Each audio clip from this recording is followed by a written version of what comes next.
အဲ့တော့မတို့ဒီနေ့သင်မှာက plugin တွေကိုဘယ်လို install လုပ်ရမလဲဆိုတာကိုသင်သွားပြီးမှဖြစ်တယ်အဲ့အတွက်ကြောင့်အရင်ဆုံး plugin တွေကိုအရင်ဆုံး download လုပ်ထားရမယ် plugin file တွေကိုเนาะအဲ့တော့ plugin file တွေကိုဘယ်နာသွား download ရလဲဆိုလို့ရှိရင်သူကSketchUp education အဲ့ default နေရာက website ကနေပြီးတော့ download လုပ်လို့ရတယ်သူတို့တွေက free version တွေเนาะအဲ့အတွက်ကြောင့်ဒီ SketchUp file လေးတွေကို download လုပ်ထားလိုက်မယ်ဒီ file လေးတွေဖြစ်မယ်เนาะဒီ file လေးတွေကိုသွားပြီးတော့သူကဘယ်လို install လုပ်မလဲဆိုလို့ရှိရင်ဒီမှာ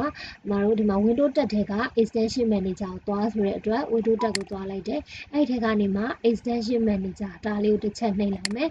အဲ့ဆိုလို့ရှိရင်ဒီ box လေးကြာလာမယ်ဒီ box လေးကြာလာပြီဆိုလို့ရှိရင် install တစ်ချက် extension ကိုတစ်ချက်နှိပ်ပေးမယ်เนาะအဲ့ဒါကြောင့် install extension ကိုတစ်ချက်နှိပ်ပေးပြီဆိုလို့ရှိရင်ကိုသွင်းချင်တဲ့ SketchUp file ကိုတစ် file ချင်းစီသွင်းသွားမယ်အဲ့တော့တစ် file ချင်းစီ1000 bit 2ကိုသွင်းမယ်အဲ့ဒါကြောင့် select မှတ်ပြီးတော့ open လုပ်ပေးလိုက်မယ်ဒါဆိုလို့ရှိရင်ဒီမှာ1000 bit 2လေးဝင်သွားမယ်အဲ့လိုပဲနောက်ချက်တစ်ခုထပ်သွင်းမယ်CLF shape banner လေးတစ်ခုထပ်သွင်းမယ် open လုပ်လိုက်မယ်ဒါဆိုရင်ဒီမှာ CLF shape banner လေးဝင်သွားမယ်အဲ့လိုပဲနောက်ထပ်plugin တွေကိုအဲ့ဒီနည်းတွေနဲ့ပဲသူက install လွယ်ကူကူတင်လို့ရတယ်เนาะ profile picture ဝင်သွားမယ်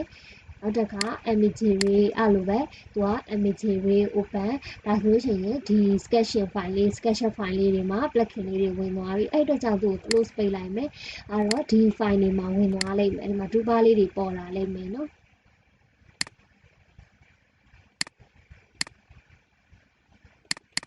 အဲ့ဆိုလို့ရှိရင်သူတို့ကိုဘယ်ကသွားပြန်ပြီးတော့ခေါ်ပြီးတော့ဒီနေရာမှာသုံးမလဲပေါ့နော်ပြန်သုံးတဲ့အခါကျရင်သူ့ကို view ထဲကနေမှ toolbar ကိုတစ်ချက်နှိပ်လိုက်မယ်စောစောကသွင်းလိုက်တဲ့ plugin file လေးတွေရှာကြည့်လိုက်မယ်1000 bit 2ဆိုသူ့ကိုအမှန်ကြည့်ပေးလိုက်ဒါဆိုဒီမှာသူ့ရဲ့1000 bit 2လေးဝင်သွားမယ်နော်အဲ့လိုပဲနောက်တစ်ခါ shape profile picture လေးကိုအမှန်ကြည့်ပေးလိုက်ရင်သူ့ရဲ့ plugin file လေးဝင်သွားမယ်အဲ့လိုပဲ shape banner ဆိုလဲ shape banner လေးကိုတစ်ချက်နှိပ်ပေးလိုက်ဒါဆိုသူ့ရဲ့ plugin လေးတွေဝင်သွားမယ်နော်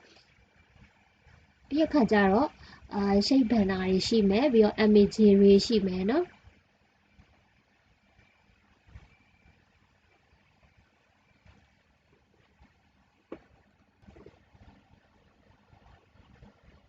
အဲ့တော့ imagery ကိုကြည့်မယ်အဲ့တော့ imagery ကဒီပေါ်မှာမပေါ်ဘူးပေါ့နော်အဲ့ဆိုလို့ရှိရင် imagery ကဒီ extension နဲ့မှာရှိတယ်အဲ့ extension တွေကိုတွားပြီးတော့ imagery ကိုနှိပ်ပြီးလိုက်ရင်ဒါက imagery လေးရဲ့အားလေးလှေကားဆွဲတဲ့လက်ရန်တွေရဲ့ reel လေးတွေထွက်လာလိမ့်မယ်နော်